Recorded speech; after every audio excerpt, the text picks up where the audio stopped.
Hello, everyone. Welcome to Blacktop Files. Tonight, we bring you some of the most unsettling encounters reported from remote campgrounds scattered throughout the Appalachian Mountains. For those new to this channel, Blacktop Files collects long-form true horror testimonies from across the United States. These aren't urban legends or second-hand folklore.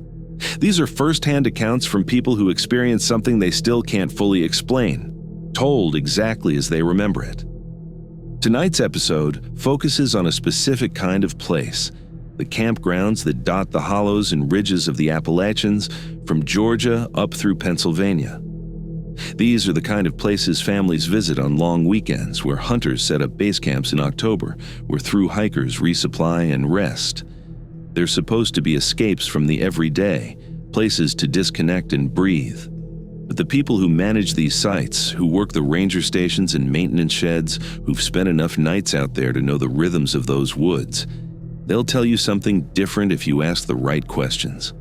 What makes these stories particularly disturbing isn't the dramatic, the obvious, or the violent. It's the quiet wrongness of them. It's the way certain campsites get avoided year after year without anyone posting a sign. It's the way experienced outdoorsmen will pack up in the middle of the night and drive hours in the dark rather than stay until morning. It's the gap between what you're supposed to hear in those mountains and what actually moves through the trees after the fire dies down. The Appalachians are old. The infrastructure built into them, the trails and roads and cleared sites, they're all relatively new by comparison. And sometimes it feels like the land itself is still deciding whether to tolerate them. Before we begin, if you enjoy the kind of content we bring you here on Blacktop Files, please consider subscribing to the channel and turning on notifications so you don't miss future episodes. And if you've had your own experience, something that happened to you in a place like this or anywhere else that you've never been able to rationalize, share it in the comments. We read everything, and a future file might be built around your story. Now, let's begin with the first account from a man who spent 3 seasons working campground maintenance in the Blue Ridge. The supervisor kept asking why I didn't report it until after I'd already turned in my equipment and left the keys on his desk. I didn't have a good answer for him then, and I still don't now. You don't report something when you're not sure what you're reporting, and you definitely don't report it when you know how it'll sound. I took the job the spring I turned 29. Seasonal work, April through October, maintaining a mid-sized campground about 40 minutes outside Asheville. 63 sites, most of them reservable, a few walk-ins for thru-hikers coming off the trail. The pay was low, but it came with a small cabin at the edge of the property, and I needed the kind of quiet that year where you didn't hear traffic or neighbors. I'd done outdoor work before, trail maintenance and surveying contracts, so the job itself wasn't hard. Clean the bathhouses twice a day, restock firewood, empty trash and recycling, rake the fire pits, check the posts for damage, make sure the bear boxes stayed latched, drive the grounds in the morning and again at dusk, write up a log, deal with the occasional problem camper. Most of the sites sat in a bowl of hardwoods with the ridge rising steeply to the west. Elevation kept it cooler than the valley, and the canopy stayed thick enough that even in summer, you got that close, hemmed-in feeling specific to old-growth areas. The first month was what I expected.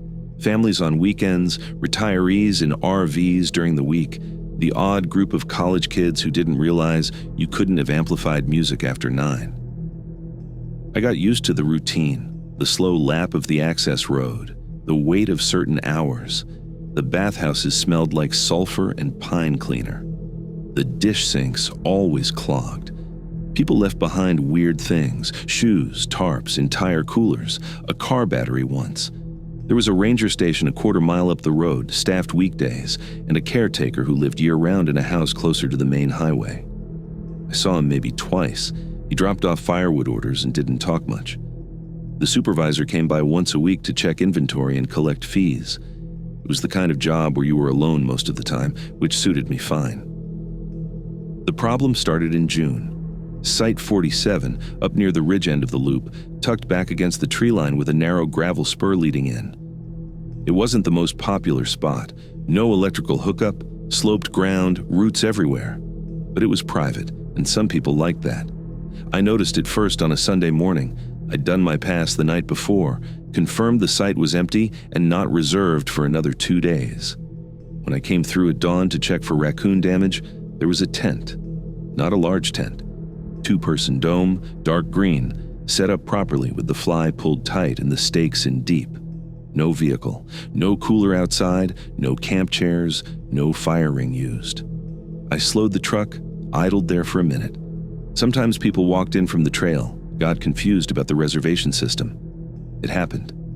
I made a note to check back after my morning circuit, see if anyone was awake, explain the situation. When I came back an hour later, the tent was gone. The ground where it had been was compressed, the pine needles flattened in a neat rectangle, no footprints leading in or out, no trash, no trace. I got out, walked the site perimeter. Nothing. The adjacent sites were empty. I checked my log from the night before. I'd written 47 clear. I didn't write it up as an issue. Didn't seem like one yet. It happened again 3 nights. Later, same tent, same site, same position, 15 feet back from the fire ring. This time I saw it on my dusk pass.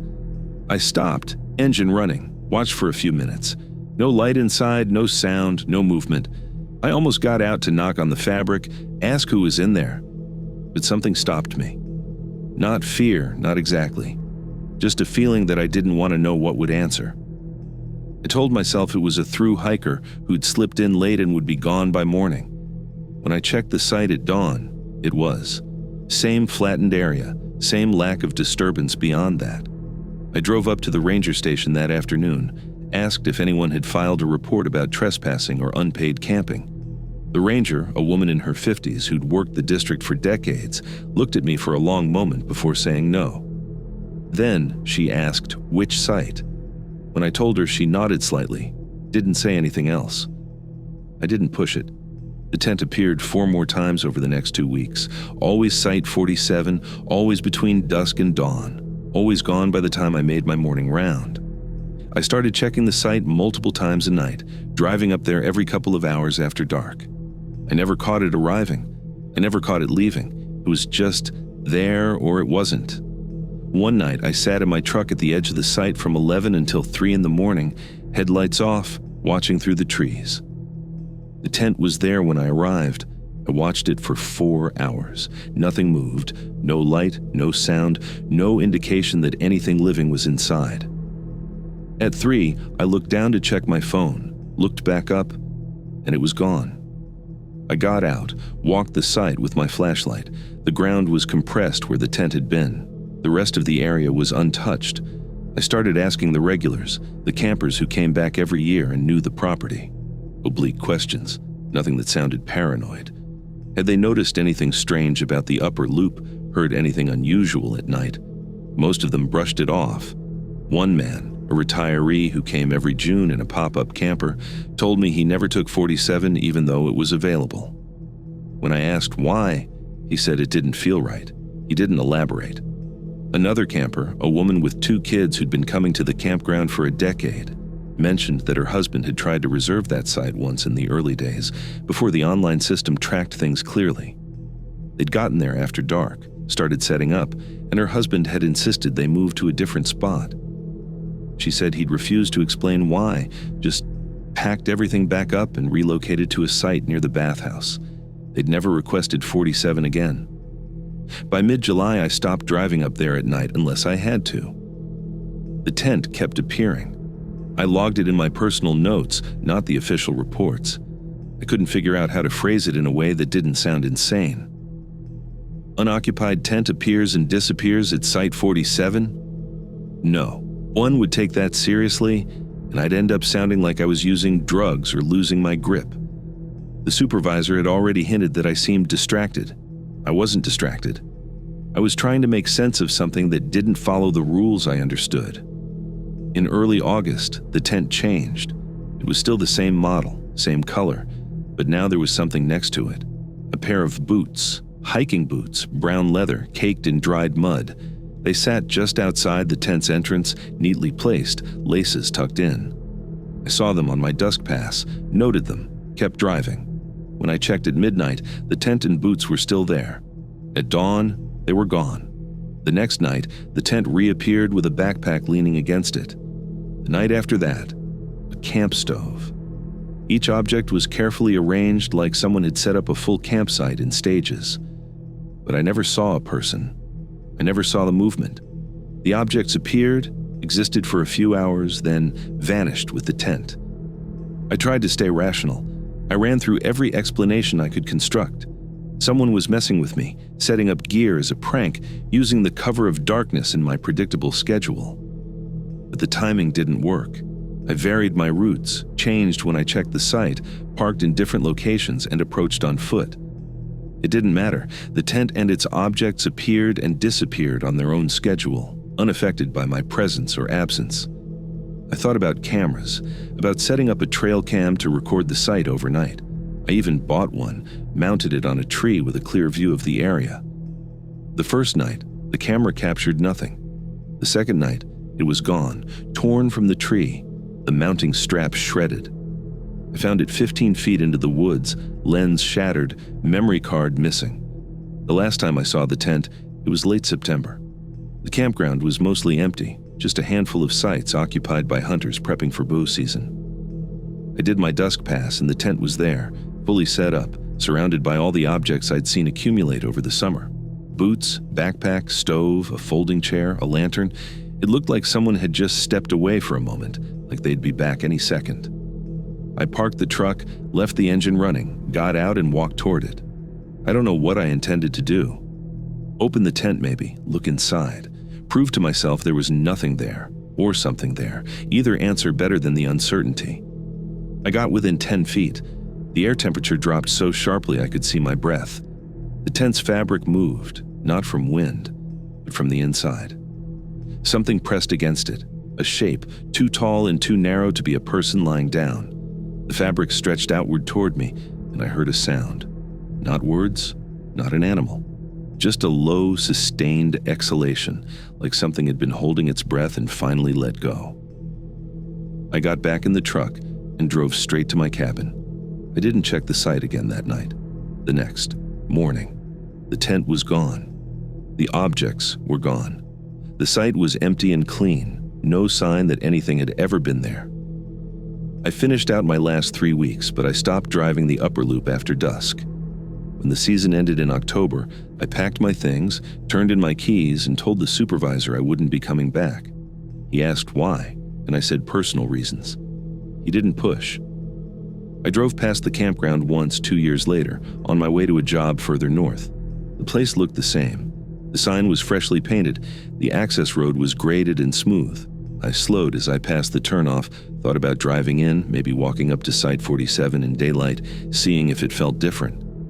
But I didn't stop. I kept going. Because some questions don't have answers, and some places don't want you to ask them. And because late at night, when I'm trying to sleep, I still think about that tent. I think about the way the fabric moved. I think about what might have been inside, waiting for someone to finally open the flap and look, and I'm glad I never did. I told my brother I quit the job at Backbone Rock because the pay wasn't worth the hours. That wasn't exactly a lie. The pay was terrible, and the hours were long. But it wasn't why I left. He'd helped me get the position, put in a word with the operations manager he knew from high school, so I felt like I owed him a cleaner story than the truth. The truth was that I spent my last 2 weeks there, sleeping in my truck at a rest stop 20 miles away, driving in each morning like I was commuting, because I couldn't stay in that campground host trailer after dark anymore. Backbone Rock is a small recreation area in northeast Tennessee, right against the Virginia line. The main feature is a natural tunnel, a rock formation that the road cuts through, and around it they've built a few amenities. Picnic area, small campground, a swimming hole downstream. The campground has maybe 15 sites, most of them for tents, a couple that can handle small RVs. It's the kind of place families stop for a night on their way through, or locals use for weekend trips. I was hired as a seasonal host, which meant I lived on site in a trailer provided by the Forest Service, kept the place clean, collected fees from the self-pay station, dealt with minor issues. The arrangement was perfect for me at the time. I'd been living in Johnson City, working warehouse jobs that ground me down, and the idea of spending a summer in the woods getting paid to essentially be present sounded like exactly what I needed. The trailer sat at the far end of the campground, past the last site, tucked under a stand of hemlocks. It was old, 20 feet long, aluminum shell with a narrow bed, a booth table, a 2-burner stove, and a chemical toilet. No running water. I filled jugs at the spigot near the bathhouse. The windows were small and high, the kind that crank out, and the door faced the woods rather than the campground. It was dark inside, even during the day, and at night it had the particular silence of a space that's too insulated, where you can hear your own pulse.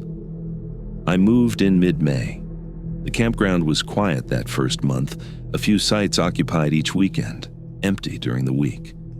I spent my days clearing brush, repairing picnic tables, replacing boards on the footbridge that crossed the creek. I liked the work. It was straightforward, physical, the kind of thing where you could see your progress. The first time I heard the knocking, I assumed it was a camper. It was late, maybe 1 in the morning, and I'd been asleep for a couple of hours. 3 knocks, evenly spaced on the side of the trailer near the bed. Not loud, but distinct. I sat up, listened. Nothing. I figured someone needed help, maybe a camper with a car problem or a medical issue. I pulled on my boots, opened the door, looked around. The campground was dark. No lights in any of the sites, no vehicles I didn't recognize. I called out, asked if anyone was there. No response. I walked the perimeter of the trailer with my flashlight, checked the trees, the road, nothing. The air was still, no wind, no sound, except the distant rush of the creek. I went back inside, locked the door, lay back down. I didn't hear it again that night.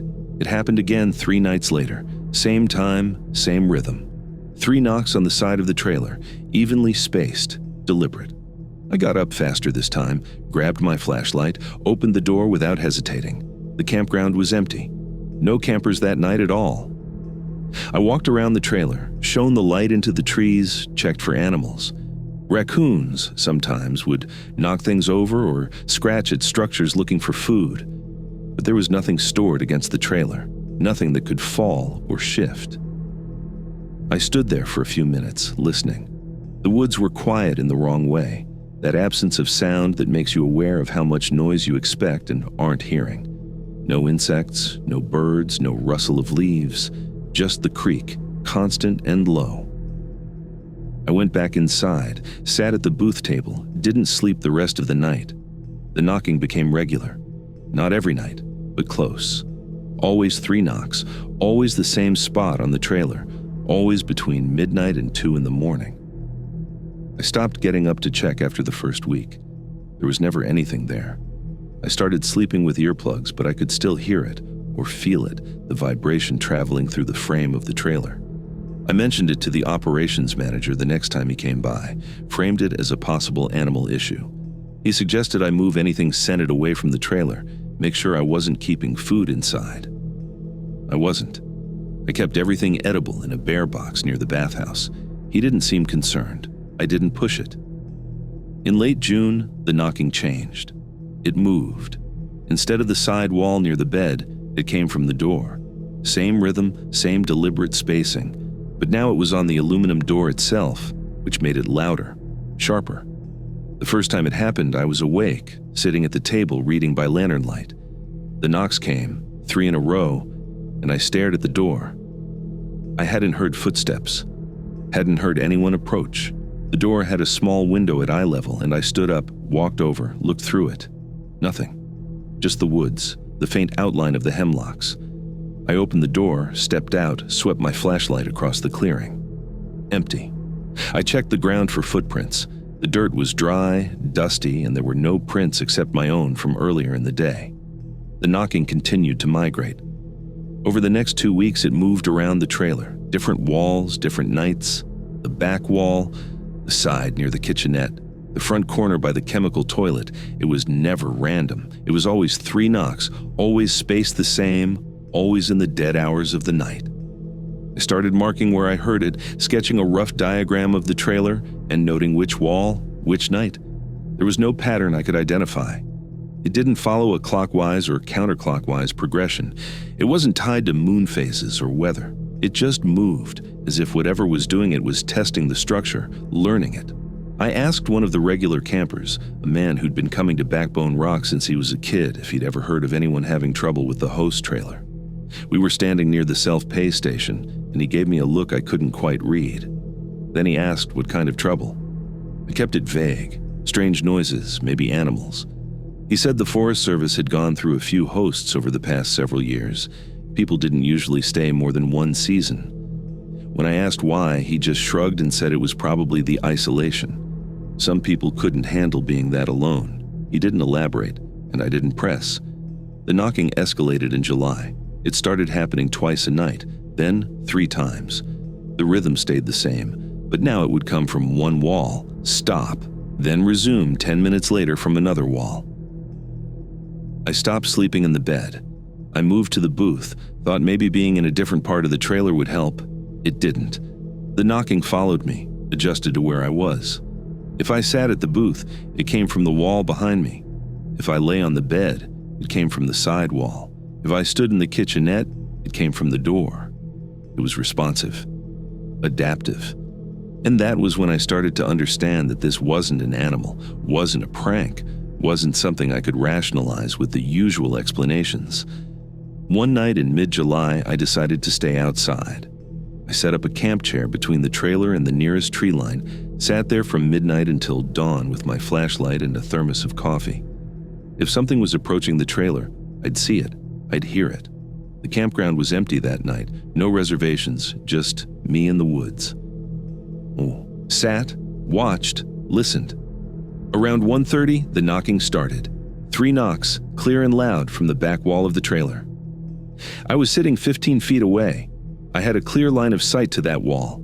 There was nothing there, no shape, no movement, no sound of approach. Just the knocks, emanating from the aluminum as if something inside the wall itself was striking it.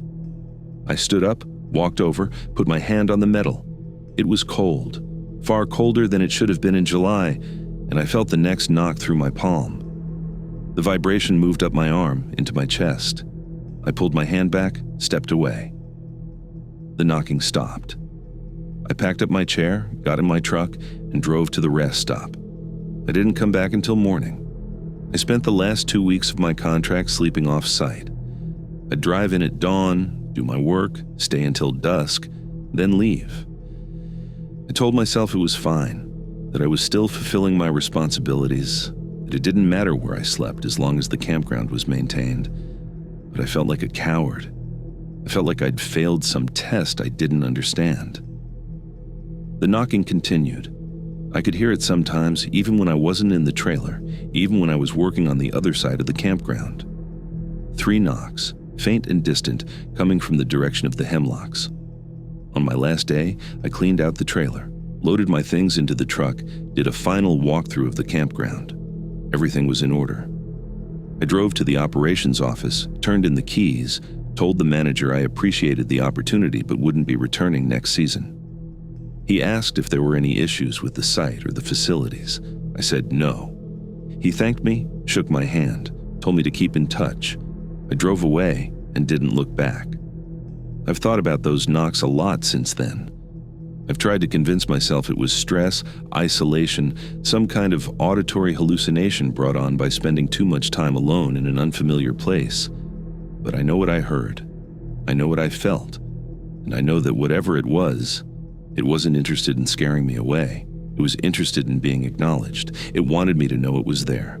And the worst part, the part I don't talk about, is that toward the end I started to feel like it wasn't knocking to get in. It was knocking to remind me that I was already inside with it, that the walls of that trailer were its walls, and I was the one who didn't belong. I heard later that they retired the host trailer the following spring. Structural issues, they said. The new host lives in their own RV now, parks it in a different spot near the entrance.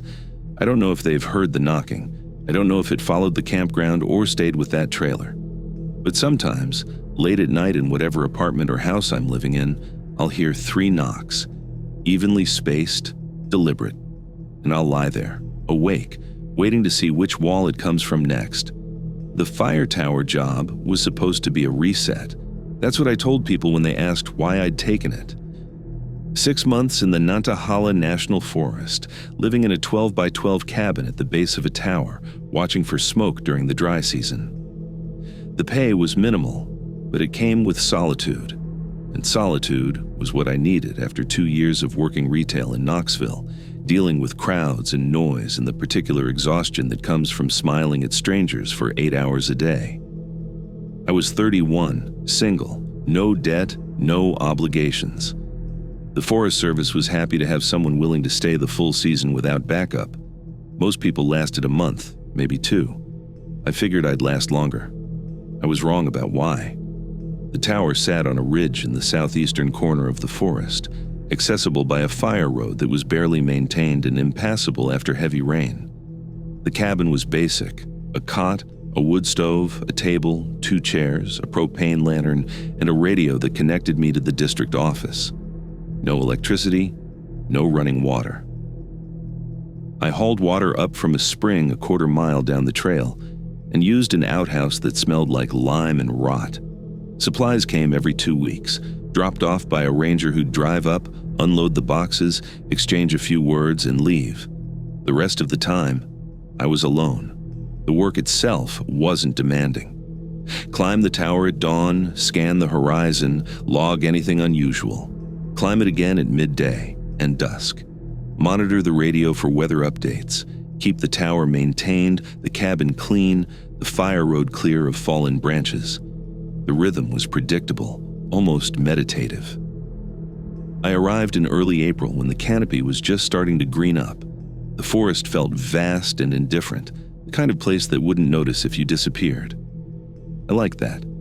I spent my first week settling in, learning the landscape, memorizing the ridgelines and drainages I'd be watching. The tower was 70 feet tall, steel frame with a wooden cab at the top. The ladder was solid, the cab weather-tight. Inside were windows on all sides, a desk with maps and binoculars, a logbook that dated back 30 years. I read through the old entries on slow afternoons. Most of it was mundane: smoke sightings, weather notes, maintenance records, but scattered through the pages were stranger entries. Lights on the North Ridge, no source identified. Heard voices at 0300, no campers in area. Footprints around cabin, too large for boots. No follow-up, no explanations, just observations, recorded and left. The voices started in late April. I heard them for the first time on a Thursday night, maybe an hour after I'd gone to bed. I woke to the sound of people talking outside the cabin, not loud but clear. Multiple voices, male, conversational. I couldn't make out words, just the cadence of speech, the rise and fall of dialogue. I sat up, listened. The voices continued for maybe a minute, then stopped. I got up, opened the cabin door, looked out. The clearing was empty. No lights, no campfire, no sign of anyone. I walked the perimeter with my flashlight, checked the fire road. Nothing. I went back inside, chalked it up to sound, carrying strangely through the trees, maybe hikers on a trail below the ridge. But there were no trails close enough for me to hear conversation that clearly. The voices came back 3 nights later. Same time, same tone. I was ready this time. I got up immediately, opened the door while the voices were still audible. They stopped the moment I stepped outside. Not a gradual fade, just an instant cut to silence. I stood there in the dark, listening to the absence. No wind, no animals, no sound at all. After a few minutes, I went back inside. The voices didn't resume. Over the next 2 weeks, they became a regular occurrence, always at night, always while I was in the cabin. They never lasted more than a minute or two, and they always stopped if I tried to investigate. I started timing them, noting the patterns. They didn't happen every night. There was no predictable schedule. But when they did happen, they sounded like a group of men having a casual conversation just outside the door. I asked the ranger about it when he came with supplies in early May. He was a younger guy, mid-20s, friendly in a detached way. I kept my question casual, asked if there were any issues with trespassers or people camping off-trail near the tower. He said it wasn't common. The area was remote enough that most people stuck to the established sites. Then he asked why. I told him I'd heard voices at night a few times, thought maybe someone was using the fire road to access the backcountry without permits. He got quiet, looked past me toward the cabin. Then he said that the previous lookout had mentioned something similar. He didn't elaborate. I asked what the previous lookout had done about it. He said the guy had quit halfway through his contract. I asked why. The ranger just shrugged, said people get lonely up here, start hearing things. He didn't seem interested in continuing the conversation, so I let it drop. The voices began to change in late May. Instead of sounding like they were outside the cabin, they started sounding like they were coming from the tower. I'd be lying on my cot, drifting toward sleep, and I'd hear them above me, faint but distinct, as if a group of people were standing in the cab 70 feet overhead, talking quietly. I'd get up, walk outside, look up at the tower. The cab was dark, empty. The ladder and catwalks were visible in the moonlight. Nothing moved, but the voices would continue for another minute or two, then stop. It got to the point where I dreaded going to sleep, knowing that once I started to relax, once I let my guard down, they'd start again. In early June, I decided to stay in the cab overnight. If the voices were somehow tied to the tower, I wanted to experience them from up there, see if the perspective changed anything. I hauled a sleeping bag up the ladder, set up in the cab with the windows cracked for air. The night was clear and warm, the forest below, a dark sea punctuated by ridgelines. I lay on the floor of the cab, listened to the silence. Around 2 a.m, the voices started, but this time they weren't above me. They were below me. I sat up, crawled to the window, looked down. The cabin was dark. The clearing was empty. But I could hear them, clear as anything, a group of men talking casually somewhere beneath the tower. I climbed down the ladder, fast, maybe too fast, my hands slipping on the rungs. By the time I reached the ground, the voices had stopped. I searched the clearing, the edges of the fire road, the perimeter of the tower's footings. Nothing. That was when I started to notice the other things, small details I'd overlooked or dismissed.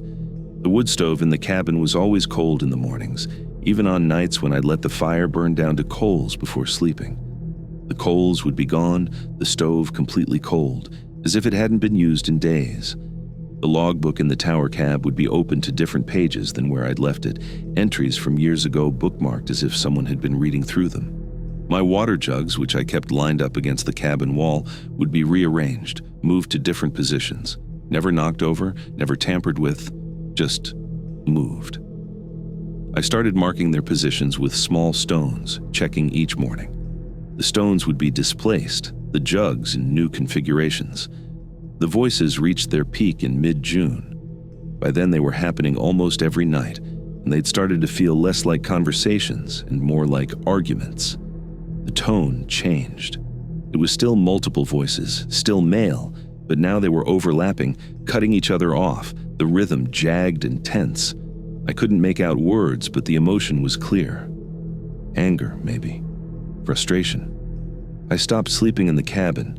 I'd stay in the tower cab until I couldn't keep my eyes open, then doze in the chair with my head on the desk. The voices followed me there too.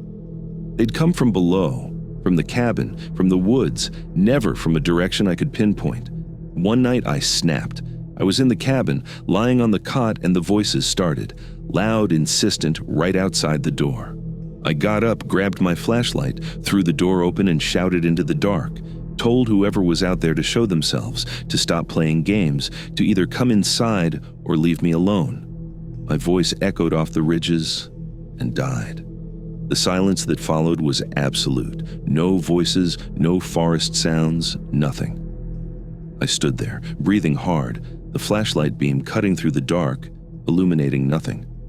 And then I felt it. The air pressure changed, like a drop in altitude or the moment before a storm breaks. My ears popped. The temperature dropped, not gradually but all at once, cold enough that I could see my breath. The flashlight flickered, dimmed, went out. I stood in the doorway, blind, and I heard footsteps, not running, walking, slow, deliberate, circling the cabin. I heard them pass to my left, behind the cabin to my right, multiple sets moving in unison. The cold intensified. My hands went numb. I backed into the cabin, slammed the door, shoved the table against it. The footsteps stopped. The cold lifted. The flashlight came back on. I didn't move for the rest of the night. I made it 2 more weeks. I don't know how. I stopped sleeping more than an hour or 2 a night. I stopped going into the cabin after dark. I'd stay in the tower until dawn, climb down, make coffee, force myself to eat something, then climb back up. I radioed the district office, said I was sick, asked if they could send someone to cover for a few days. They said they'd try, but they were short-staffed.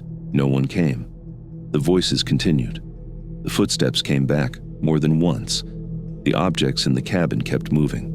And one morning, when I climbed the tower at dawn, I found the logbook open to an entry from 15 years earlier. It was dated June 18th. The handwriting was shaky, the ink smeared. It read, "Can't stay. Voices won't stop. They're not trying to scare me. They're trying to tell me something. I don't want to know what it is." I left the next day, packed my things, locked the cabin, hiked down to where I'd parked my truck at the base of the fire road. I drove to the district office, told them I was done, that I couldn't finish the season. The supervisor was annoyed, but not surprised. He asked if there was a specific problem with the site. I said no. He didn't push. I heard later that they didn't fill the position for the rest of that year. The tower went unmanned. I don't know if they've staffed it since. I think about those voices more than I'd like to. I think about what they were trying to communicate, if they were even trying at all. Maybe they were just echoes, something the forest holds on to the way certain valleys hold fog. Maybe the ridge remembers things, and the tower, being the highest point, attracts those memories like lightning. Or maybe the voices were always there, part of the place, and I just happened to be alone enough and quiet enough to finally hear them. I don't know. What I do know is that I'll never take another job where the nearest person is more than a few miles away, because solitude is one thing, but being alone with something you can't see, can't understand, and can't escape is something else entirely. The hunting cabin belonged to my uncle, though by the time I used it, he'd been dead 3 years. It sat on 40 acres of mixed hardwoods in the mountains east of Cherokee, North Carolina, accessible by a logging road that turned to mud anytime it rained. The property had been in our family since the 50s, passed down and mostly forgotten until I asked about it the winter I needed somewhere cheap to stay while I figured out my next move. I'd left a job in Charlotte, left an apartment I couldn't afford, left a relationship that had run its course. My cousin said I could use the cabin as long as I kept an eye on it, made sure squatters or weather didn't tear it apart. I moved in February, planning to stay through spring, maybe into summer if the work situation didn't resolve. The cabin was small, single room, wood frame with a tin roof and a porch that sagged on one side. Inside was a wood stove, a narrow bed, a table, and a few shelves. No electricity, no plumbing. Water came from a hand pump outside, and there was an outhouse 20 yards into the trees. My uncle had used it as a hunting camp, a place to disappear during deer season, and it still had that feel. Functional, sparse, designed for temporary occupation. I brought a propane lantern, a cooler, enough canned food and dry goods to last a few weeks. I figured the isolation would be good for me, give me space to think without distractions. And it did, for the first couple of weeks. Then the scratching started. I noticed it first on a Sunday night, lying in bed. The fire in the stove burned down to embers. A faint sound, rhythmic, like something dragging across wood. I thought it was a branch scraping the roof, moved by wind, but the air outside was still. I listened. The sound continued, slow and deliberate, coming from the wall behind the bed. I got up, walked outside with a flashlight, checked the exterior. No branches close enough to touch the cabin, no obvious damage, no animals visible. I went back inside, lay back down. The scratching stopped. I didn't think much of it. Old cabins make noise. Wood expands and contracts. Mice get into walls. It wasn't worth worrying about. The scratching came back the next night. Same wall, same rhythm.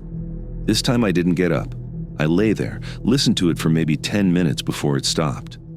Over the next week, it became a nightly occurrence, always starting an hour or two after I'd gone to bed, always lasting 10 to 15 minutes. I checked the wall during the day, inside and out.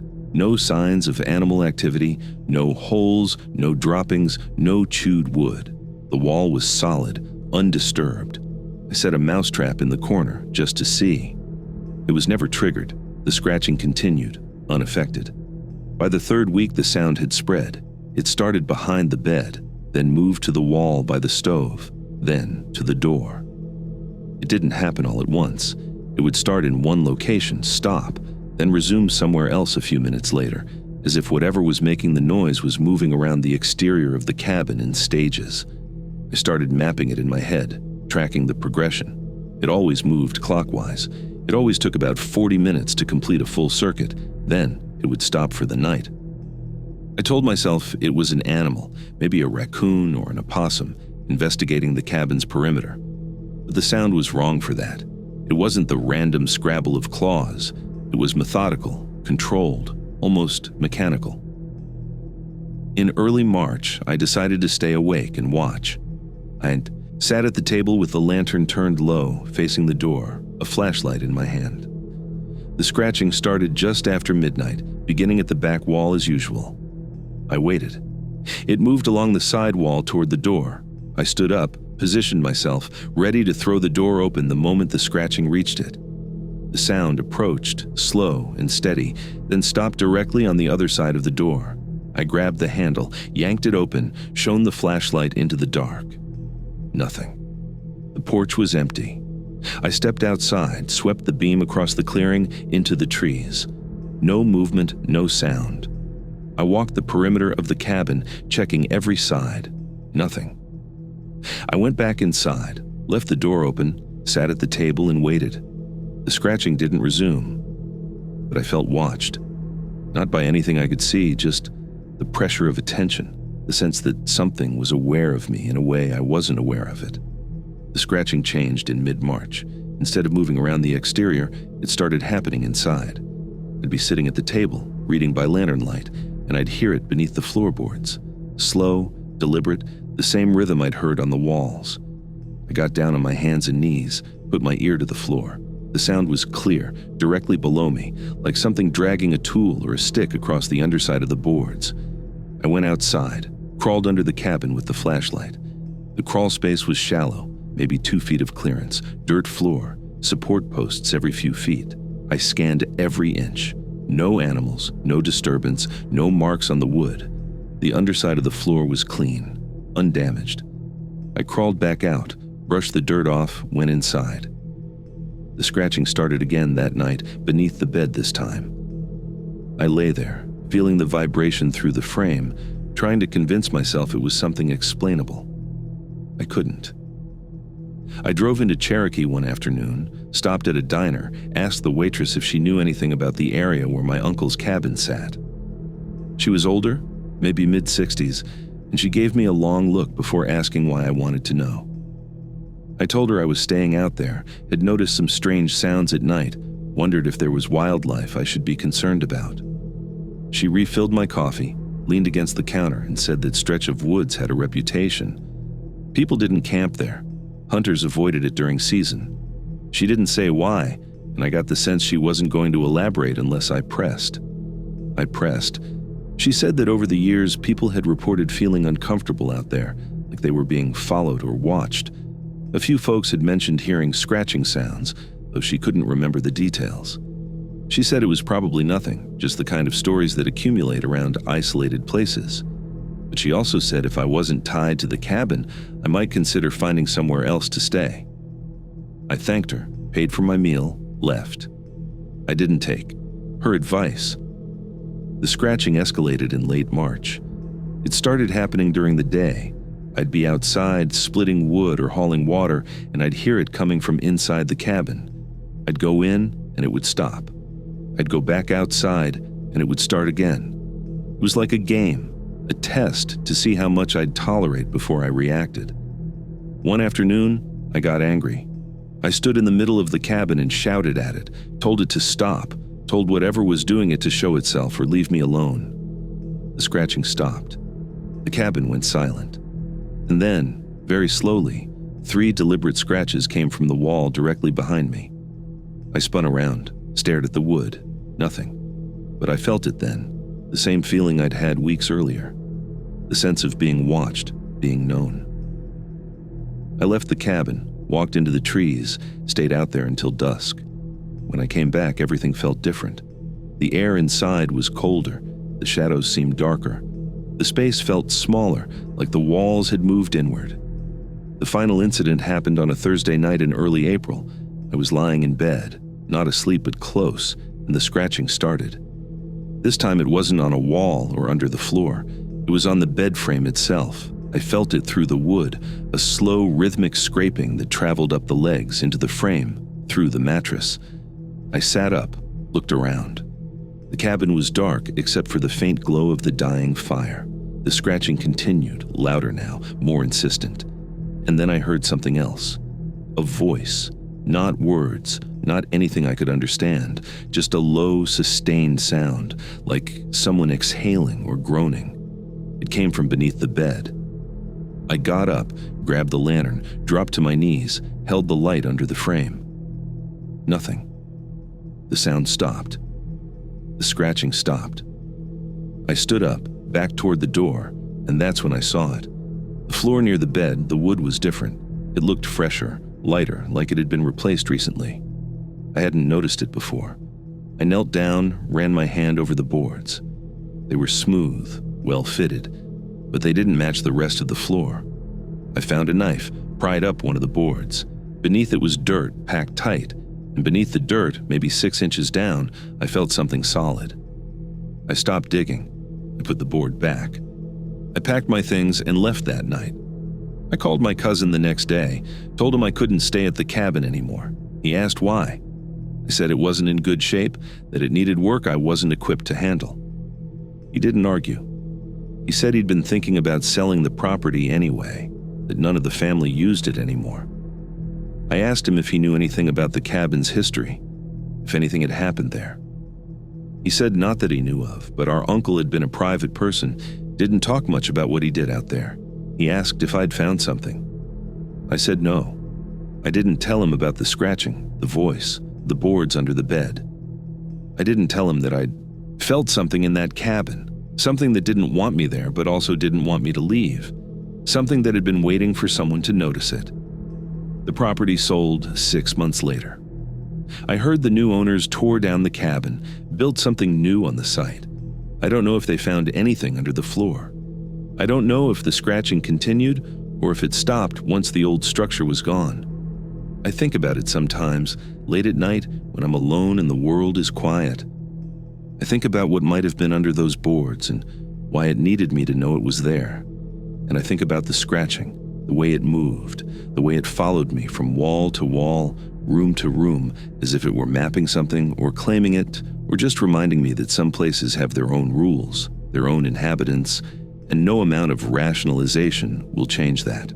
The job offer came through a guy I'd worked with on a landscaping crew 2 summers earlier.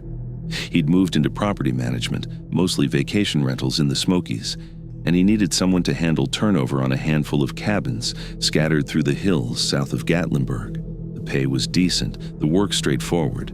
Check guests out, clean, restock, handle minor repairs, check new guests in. I'd be staying in one of the cabins between jobs, rent-free, which made the math work for me. I'd been bouncing between temp jobs in Knoxville, sleeping on a friend's couch, and the idea of having my own space again, even temporarily, was enough to make me say yes without asking too many questions. The cabin I stayed in was the least desirable of the properties, which is why it was available. It sat at the end of a gravel road, a quarter mile past the nearest neighbor, backed against a steep slope thick with rhododendron and laurel. 2 bedrooms, a loft, a kitchen that smelled like propane and mildew. The furniture was cheap and mismatched, the kind of stuff you find at estate sales. The windows didn't seal properly, and you could hear wind moving through the gaps even on calm nights. But it had heat, running water, and internet that worked most of the time. I moved in late September, planning to stay through the end of the year.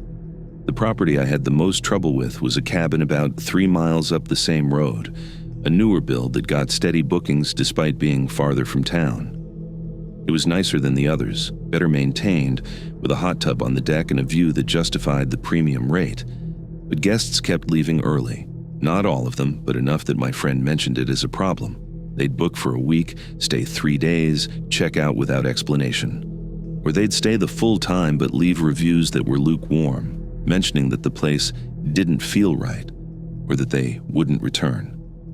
He'd asked me to keep an eye on it, see if I noticed anything that might explain the pattern. I told him I would. I started doing the turnovers on that cabin myself, rather than hiring cleaners. I wanted to get a sense of the place, see if there was something obvious that guests were reacting to. The first few times, I didn't notice anything. The cabin was clean, well-appointed, the hot tub worked, the appliances were new. The view from the deck was stunning, layers of ridges fading into haze. But there was something about the silence there. It wasn't the comfortable quiet of isolation. It was heavier, more oppressive, like the air pressure was wrong. I'd finish cleaning, walk through the rooms to check everything, and I'd feel the need to leave as quickly as possible, even though I couldn't articulate why. The problem became clear one afternoon in mid-October. I was cleaning between guests, vacuuming the upstairs bedroom, when I heard footsteps on the stairs. Distinct, deliberate footsteps, someone climbing from the first floor to the second. I turned off the vacuum, listened. The footsteps stopped. I called out, asked if anyone was there. No response. I walked to the top of the stairs, looked down. The first floor was empty. I checked every room, every closet. The cabin was empty. I went back upstairs, finished vacuuming.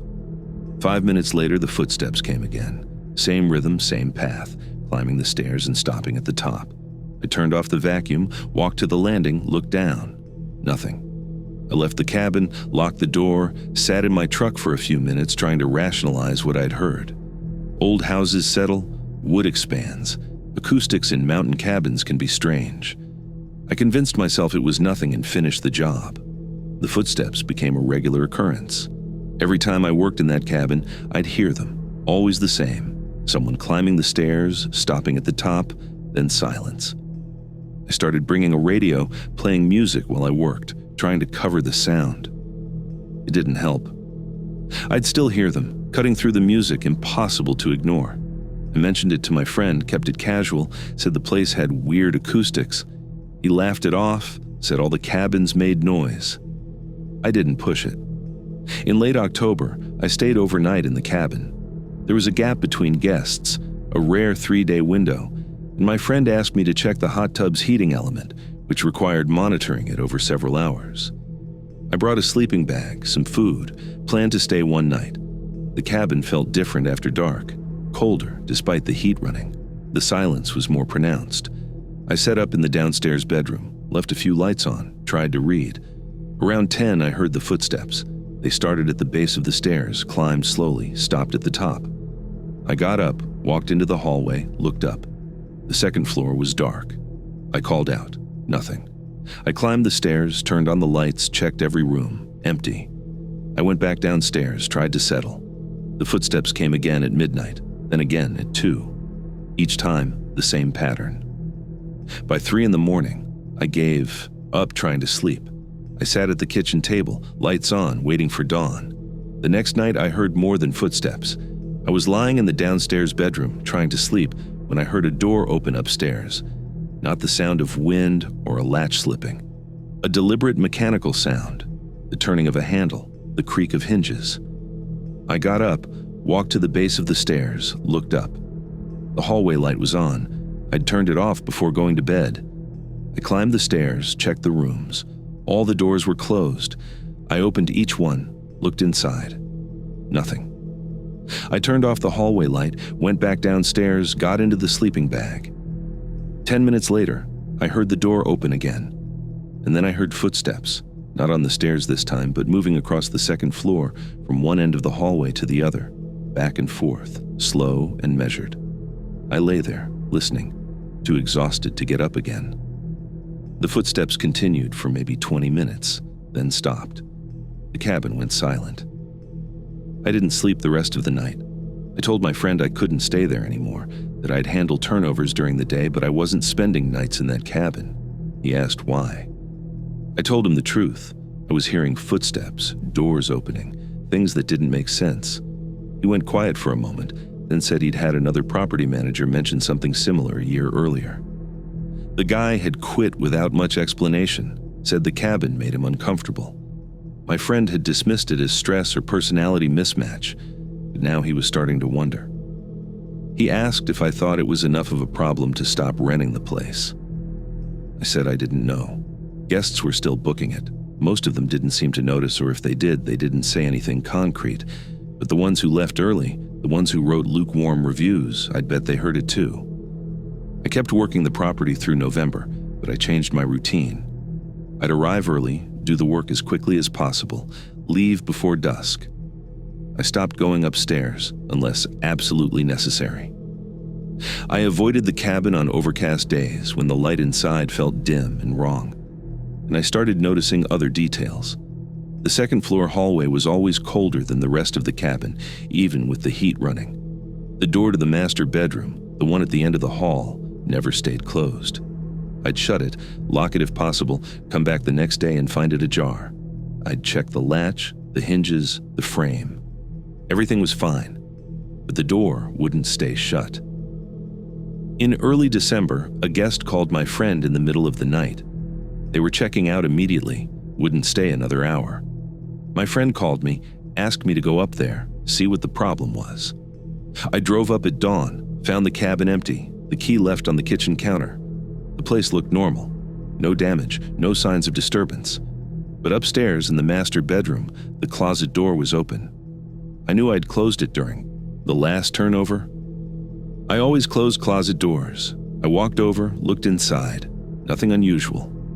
Just empty space, a few hangers, a shelf. But the air inside the closet was wrong. It was warmer than the room, and it had a smell I couldn't place. Not decay, not mold. Something organic and faint like old fabric or dried flowers. I backed out, closed the door, left the cabin. I quit at the end of December. My friend understood. He said he'd handle the property himself for a while, see if he could figure out what was going on. I asked him if he'd ever looked into the cabin's history, whether anything had happened there. He said it was only 5 years old, built by a developer who'd gone bankrupt and sold off the properties cheap. No history to speak of. But the land it sat on had been part of a larger parcel, timbered decades ago, and before that it was just woods. He didn't know anything else. I told him to be careful up there. He laughed, said I was being superstitious. Maybe I was. I think about that cabin more than I'd like to. I think about the footsteps, the way they climbed the stairs and stopped, like something pausing at a threshold. I think about the door that wouldn't stay closed, the hallway that was always too cold, the closet that felt wrong. And I think about the guests who left early, who felt uncomfortable but couldn't say why. Because that's the thing about places like that. They don't announce themselves.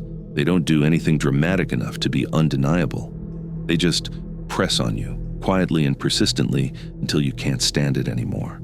And by the time you leave, you're already doubting what you experienced, wondering if it was real or just your mind playing tricks in the dark. But I know what I heard. I know what I felt. And I know that some cabins, no matter how new they are, no matter how nice they look, carry something with them that has nothing to do with construction or location, something that was there before the foundation was poured and will be there long after the walls come down. The campground host position at Max Patch was never supposed to be a full-time gig. It was part-time, weekends and holidays during peak season, helping the Forest Service manage the dispersed camping areas around the Bald. Max Patch sits on the Tennessee-North Carolina border, a high grassy bald with 360-degree views, popular with hikers, campers, and people who want to watch the sunrise without committing to a serious climb. The area gets heavy use, especially in summer, and the Forest Service needed someone to monitor the sites, educate visitors, and keep things from getting out of hand. I took the job because I needed something flexible, something that got me outside, and because I'd been hiking that section of the Appalachian Trail for years and thought I knew the area well enough to handle it. I was wrong about that last part. The camping around Max Patch is mostly dispersed, meaning there are no formal sites with amenities. People pull off forest roads, set up tents in clearings, park RVs in gravel pullouts.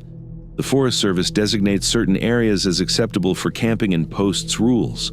No fires during dry conditions, pack out all trash, stay a certain distance from water sources. My job was to patrol those areas, check in with campers, issue warnings if necessary, and report problems to the district office. I stayed in my own truck, a camper shell setup, moving between sites depending on where the crowds were. Most weekends I'd park near the trailhead at the base of the Bald, hike up to check on people camping closer to the summit, then work my way back down to the forest road sites. It was easy work, mostly just being visible and friendly. The problem area was a stretch of forest road on the North Carolina side, a rutted dirt track that led to a few dispersed sites tucked into the trees below the ridgeline. The sites were legal, marked on Forest Service maps, but they didn't get much use. Too far from the main trailhead, too rough for most vehicles, and the clearings were small and uneven.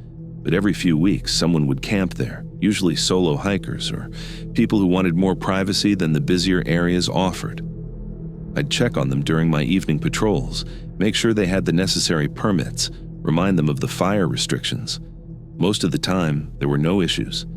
The first time I noticed something off was a Friday night in late June. I drove down the forest road just before dusk, checking the sites. The first two were empty. The third had a tent, a small backpacking model, set up under a cluster of oaks. No vehicle, which meant the person had hiked in. I parked, walked over, called out a greeting. No response. I waited a minute, called out again. Still nothing. I walked closer, checked around the site. No gear outside the tent, no food storage, no sign of a campfire. The tent was zipped shut. I knocked on the fabric, announced myself as campground host, asked if everything was okay. Silence. I stood there, uncertain. It's not unusual for people to be out hiking when you check their site, but something felt wrong. The tent looked too still, too perfect, like it had been set up as a display rather than a shelter someone intended to use. I left a note on a stake near the tent, reminding the camper of the fire rules and asking them to check in with me if they had questions. When I came back the next morning, the tent was gone. No trace of it, no flattened grass, no disturbed ground. I walked the area, checked for footprints or drag marks. Nothing. I assumed the person had packed up early and hiked out, though it seemed strange they'd left no evidence of having been there. I noted it in my log and moved on. The tent appeared again 2 weeks later. Same site, same model, same setup. I saw it on my evening patrol, same situation as before. No gear, no person. Tent zipped shut. This time I opened the tent. I know I shouldn't have, that it's an EU invasion of privacy, but I needed to know if someone was actually using it or if this was some kind of prank. The inside was empty. No sleeping bag, no pad, no personal items. Just bare ground and the tent fabric. I re-zipped it, left another note, came back the next morning. The tent was gone. I asked the other hosts if they'd seen anyone camping in that area. None of them had. One of them, a woman who'd been working the area for 3 seasons, asked which site I was talking about. When I described it, she got quiet, then said people used to camp there more often, but over the past few years it had been mostly empty. She didn't elaborate. The tent kept reappearing throughout July and August. Not every week, but often enough that I started checking that site first during my patrols, just to see if it was there. It was always the same. No gear, no person, tent zipped shut, gone by morning. I stopped leaving the notes. I stopped opening the tent. Just logged it as an unoccupied site and moved on. But it bothered me. The consistency of it. The lack of explanation. I started asking campers in nearby sites if they'd seen anyone coming or going from that area. No one had. One man, a regular who camped at Max Patch every summer, told me he'd heard rumors about that site, something about people feeling uncomfortable there, but he didn't know details. He suggested I ask the district ranger. I did ask the district ranger during one of his visits in mid-August. I kept it vague, said I'd noticed an empty tent appearing and disappearing from one of the dispersed sites, wanted to know if there was a permitting issue or if someone was using it for storage. He looked at me for a long moment, then asked which site. I described the location. He nodded slowly, said that site had a history. People had reported strange experiences there over the years, tents being moved, gear going missing, the feeling of being watched. Nothing concrete, nothing the Forest Service could act on, but enough that some of the older staff avoided it.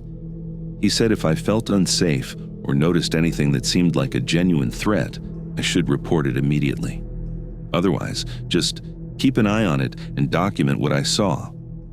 He didn't seem particularly concerned, which made me feel like I was overreacting. But I also got the sense he believed me, that he'd heard this before. The tent situation escalated in early September. I was doing an evening patrol, later than usual, almost full dark. I drove down the forest road with my headlights on, reached the third site, and saw the tent. But this time, there was a light inside, a faint glow like a candle or a small lantern. I stopped the truck, watched for a minute. The light didn't move. I got out, walked over, called out. No response. I approached the tent, could see the light clearly now through the fabric, a steady, unmoving glow. I knocked on the tent wall, announced myself. Nothing. I unzipped the door, fast, expecting to find someone inside, ready to explain the rules and check their permit. The tent was empty. The light was gone. I stood there, flashlight in hand, staring at the interior. No lantern, no candle, no source for the light I'd just seen. I backed out, zipped the tent shut, walked back to my truck. I didn't check that site again that night. I told the district ranger about the light the next time I saw him. He listened, didn't interrupt, then said I didn't have to patrol that area if I didn't want to. He could reassign it to someone else or just mark it as low priority. I told him I'd keep checking it. I don't know why. Pride, maybe? Or the need to prove to myself that there was a rational explanation, that I wasn't losing my grip. But the truth is, I wanted to know what was happening. I wanted to understand it. The final incident was in late September, the last weekend I worked before the season ended. I drove down the forest road at dusk, saw the tent, saw the light inside again. This time I didn't hesitate. I parked, walked straight to the tent, unzipped it, and looked inside. The tent was empty, but the ground where the light had been was warm. Not hot, not burned, just warm, like a body had been lying there. I put my hand on the spot, felt the heat through my palm, and then I heard something behind me. Footsteps, slow and deliberate, coming from the trees. I spun around, shone my flashlight into the woods. Nothing. The footsteps continued, circling the site, moving through the underbrush. I couldn't see anything, couldn't pinpoint the direction. The sound was all around me, closing in. I backed toward my truck, kept the flashlight moving, scanning the trees. The footsteps stopped. The woods went silent. I got in the truck, locked the doors, started the engine. As I drove away, I looked in the rearview mirror. The tent was still there, the light glowing faintly inside. I didn't go back to that site. I finished the season, turned in my reports, told the district ranger I wouldn't be returning the following year. He thanked me for my work, didn't ask why I was leaving. I think he already knew. I heard later that the Forest Service removed the designation for that site, stopped listing it as an acceptable camping area. I don't know if that stopped the tent from appearing. I don't know if it was ever really about the tent or if the tent was just a marker, a way for something to make itself known. What I do know is that Mac's Patch is beautiful during the day, open and clear, the kind of place that feels safe and welcoming.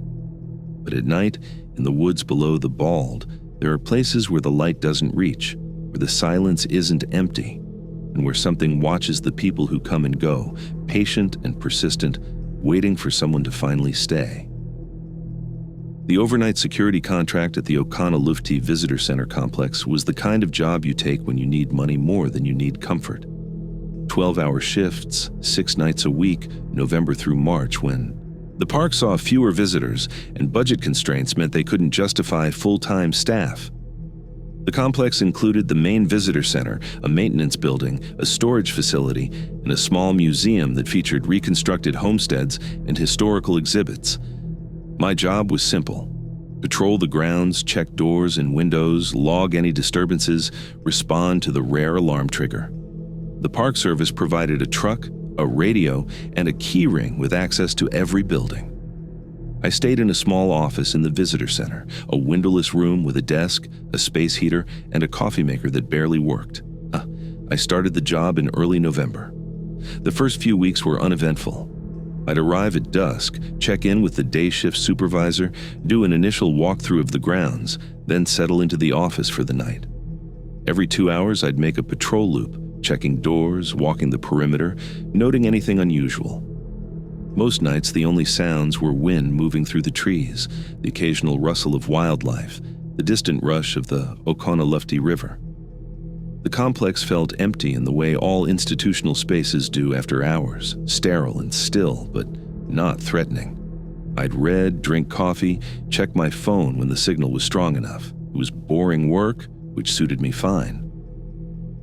The first anomaly happened in late November, during a patrol around 2 a.m.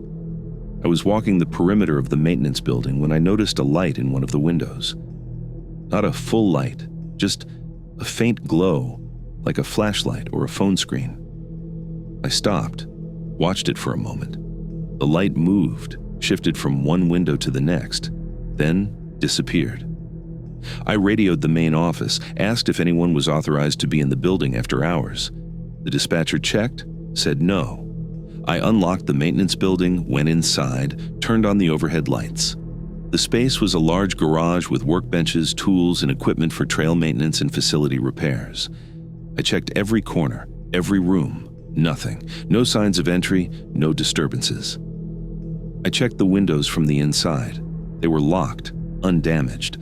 I locked up, continued my patrol. I noted the light in my log but didn't escalate it.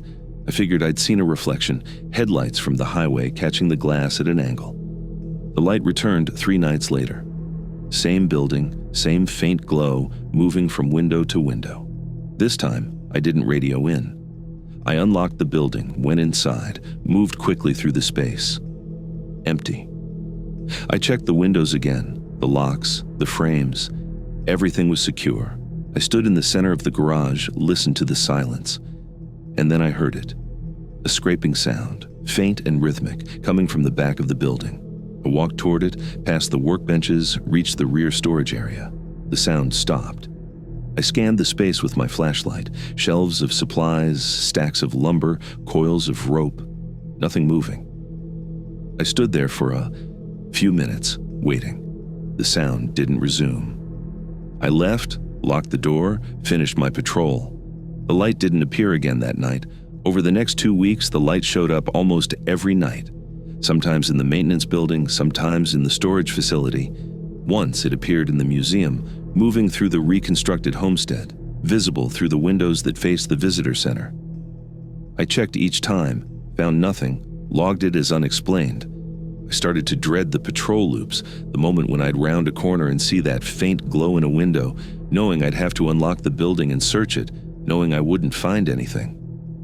I asked the day shift supervisor if there had been reports of trespassing or break-ins. He said no, the area was secure, no issues. I asked if previous security staff had mentioned anything unusual. He paused, said there had been complaints about noises and lights, but nothing consistent enough to investigate. He told me if I was uncomfortable, I could request a reassignment. I said I was fine. The sounds started in early December.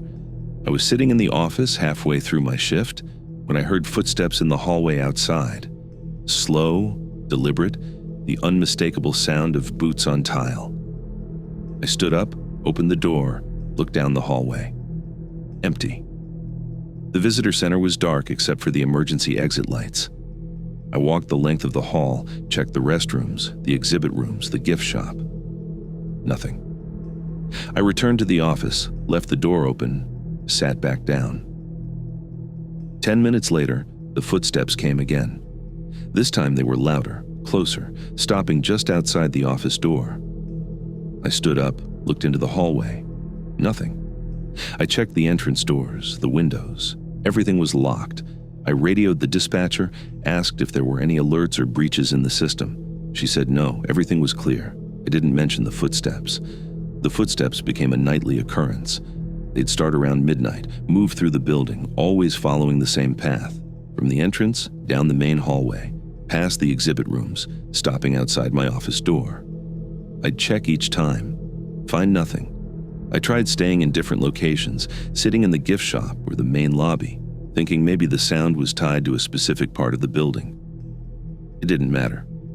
Wherever I was, the footsteps would approach, stop nearby, then fade. I started timing them, noting the intervals. They came every hour, almost exactly on the hour, like clockwork. I set up a trail camera in the hallway one night, pointed it toward the entrance, thought I'd capture whatever was triggering the sound. When I reviewed the footage the next morning, the video showed nothing. Just an empty hallway, the emergency lights casting their dim glow. But the audio picked up the footsteps, clear, unmistakable, moving down the hall and stopping where the camera couldn't see. I brought the footage to the day shift. Supervisor played it for him. He listened, watched, then said it could be the building settling, pipes expanding, acoustics doing strange things in the empty space. I said it sounded like footsteps. He said old buildings make a lot of noises that sound like things they're not. He asked if I wanted to file a report. I said no. He looked relieved. In mid-December, the activity escalated. I was doing a patrol around 3 a.m, checking the museum building, when I heard voices. Not loud, not close, but distinct. Multiple voices, conversational, coming from inside the reconstructed homestead. I unlocked the museum, entered the main exhibit hall, walked toward the homestead. The voices stopped. I checked the structure, a log cabin built to resemble an 1800s mountain farm dwelling. The interior was sparse, a bed, a table, a fireplace, a few period-appropriate tools and furnishings. I stood in the doorway, listened. Silence. I walked inside, checked every corner, looked for speakers or audio equipment that might have been left on by mistake. Nothing. I left, locked the building, continued my patrol. As I walked away, I heard the voices again, faint and muffled, coming from the homestead. I didn't go back. The voices continued throughout December, always in the museum, always emanating from the homestead. Sometimes they sounded like conversation, sometimes like argument, sometimes like laughter. I never went back inside to investigate. I'd unlock the museum, stand in the doorway, listen, then leave. I noted it in my logs as audio disturbance, source unknown. The Park Service didn't follow up. The final incident happened on my last shift before the Christmas break. I was sitting in the office reading when the footsteps started. Same pattern, same path, moving down the hallway toward me. I didn't get up. I listened as they approached, stopped outside the door, and then the door handle turned, slowly, deliberately, the mechanism rotating, the latch disengaging. I stood up, stared at the handle. It turned all the way, the door began to open. I grabbed the handle from my side, held it firm. Something resisted, pushing from the other side. Not hard, not violently, just a steady pressure. We held like that for maybe 10 seconds, me pulling the door shut, something on the other side trying to open it. Then the pressure released. The handle went still.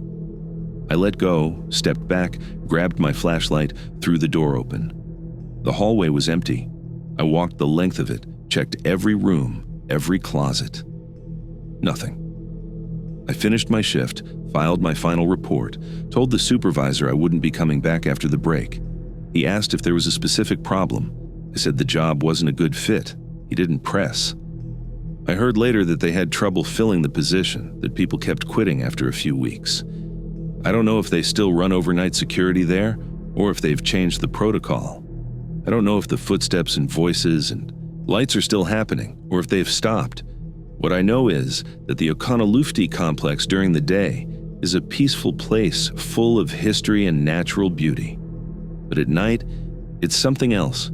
It's a place where the past doesn't stay in the exhibits, where the boundaries between then and now aren't as solid as you'd expect. And it's a place where, if you're alone long enough, you start to realize you're not alone at all.